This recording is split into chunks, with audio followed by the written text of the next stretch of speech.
In this lesson, we're going to focus on adding and subtracting fractions. Let's say if we have 3 divided by 5 plus 4 divided by 7. How can we add these two fractions? Well, here's a simple technique. First, multiply 5 and 7. This will give you a common denominator of 35. Next, multiply 3 and 7. 3 times 7 is 21. And also, there's a plus in between. Multiply 5 times 4, which is 20. 21 plus 20 is 41. So the answer is 41 divided by 35. Let's try another example. Let's say if we want to subtract 7 over 8 minus 2 over 9. Let's use the same technique. Let's multiply the two denominators, 8 and 9, which is 72. And then the next one is going to be 7 times 9, which is 63, minus 8 times 2, which is 16. Now let's subtract. What is 63 minus 16? This is going to be 47. Now 47 is not divisible by 2, nor is it divisible by 3. So this is it. That's the final answer. So now you know how to add or subtract two fractions. Now what if we wanted to add or subtract, let's say, 3 fractions instead of 2? What should we do in this case? So let's say we wish to combine 3 over 4 plus 5 over 3 minus 7 over 2. Whenever you wish to add or subtract fractions, the denominator has to be the same. The denominator is the bottom part of the fraction. And right now they're all different. So how can we make them the same? How can we get the common denominator? If you want to find the least common denominator, make a list. All of the multiples of 2 are 2, 4, 6, 8, 10, 12, 14, and so forth. Multiples of 3 are 3, 6, 9, 12, 15, 18, and so forth. And multiples of 4 are 4, 8, 12, 16, 20. What is the least common multiple? We're looking for a multiple that is common to all 3 numbers, but it's the lowest. The least common multiple is 12.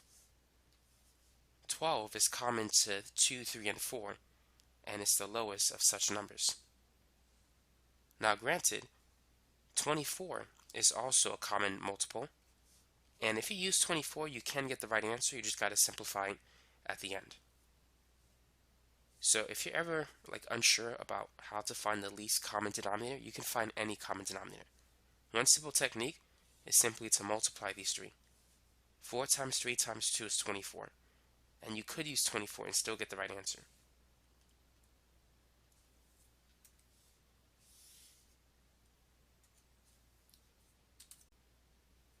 So now that we know the least common denominator is 12, let's multiply each fraction in such a way to get 12. The first fraction, let's multiply the top and the bottom by 3, because 3 times 4 is 12. The second one, let's use 4. And for the last one, let's use 6. So looking at the first one, 3 times 3 is 9. 3 times 4 is 12. 4 times 5 is 20. 4 times 3 is 12. 7 times 6 is 42. 2 times 6 is 12. Now that we have the same denominator, we can combine the numerators. 9 plus 20 is 29. And 29 minus 42 is negative 13. So this is the final answer. It's negative 13 divided by 12. So now it's your turn. Go ahead and try this example. 8 over 5 minus 2 over 3 plus 9 divided by 4. So go ahead and add these 3 fractions. So this time, to find the least common multiple, we're just going to multiply 5, 3, and 4. It may not be the least common multiple, but it is a common denominator, just so you know.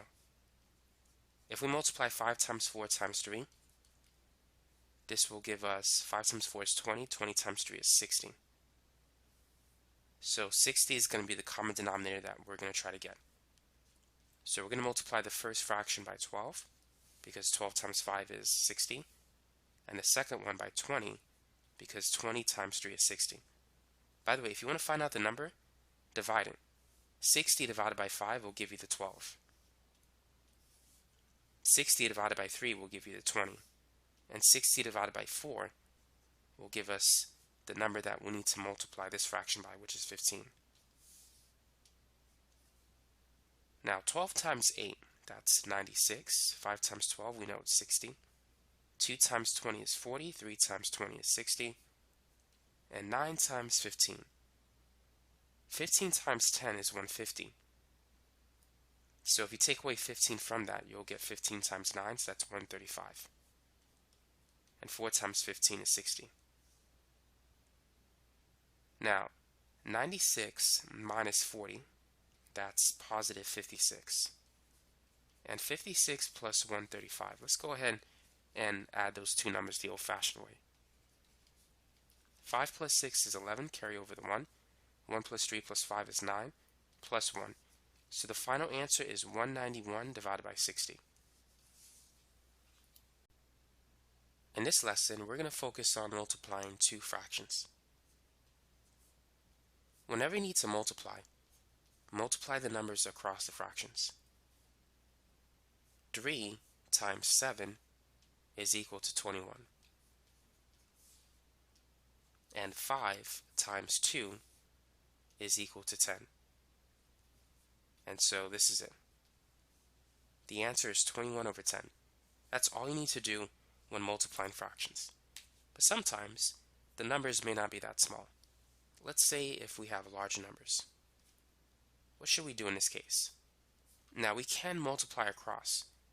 We can multiply 24 and 45, which will give us a big number. But do we really want to do that? When multiplying fractions with large numbers, it's in your best interest to break down the large numbers into small numbers. For instance, 24 is basically 6 times 4. 27 is 9 times 3. 45 is 9 times 5. And 30 is 6 times 5. You want to break it in such a way that you can cancel some numbers. Here we can cancel a 5 because we have one on top and the other on the bottom.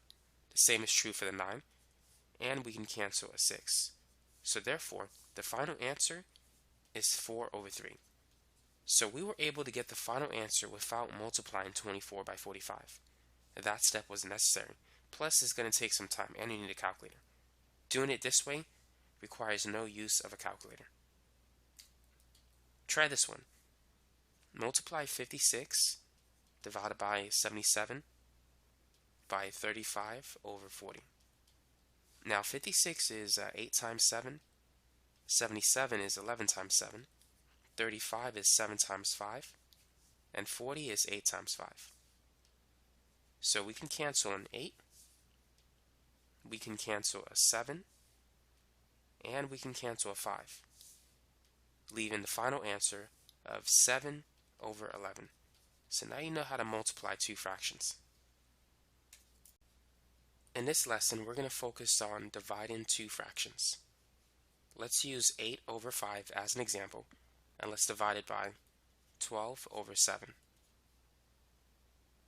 Now, perhaps you heard of the expression keep, change, flip.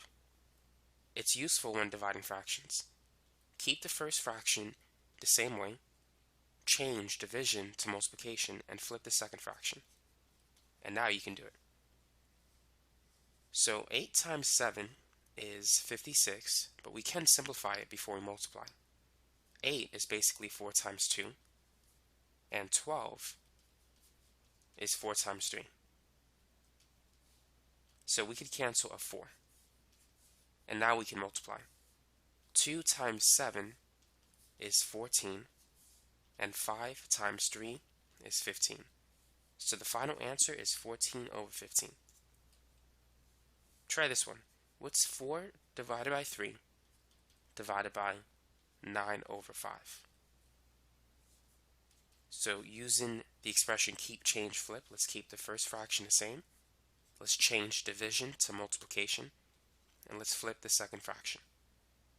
Now there's nothing to cancel, so let's multiply across. 4 times 5 is 20, 3 times 9 is 27. And so we can't reduce this fraction. That's the answer. Now, what if you see a problem that looks like this? 36 over 54 divided by 64 over 48. If you have a fraction written this way, what should you do? This expression is equivalent to saying 36 over 54 divided by 64 over 48.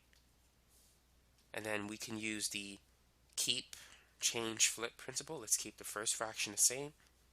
Let's change division to multiplication, and then let's flip the second fraction. And now let's simplify. So 36 is basically 9 times 4. 54 is 9 times 6. 48 is 16 times 3. And 64 is 16 times 4. So right now we can cancel a 9. We can cancel a 16. And we can cancel a 4. So what we have left over is 3 over 6. Now 3 over 6 can be reduced. We can divide both numbers by 3. 3 divided by 3 is equal to 1. 6 divided by 3 is 2. So the final answer is 1 over 2.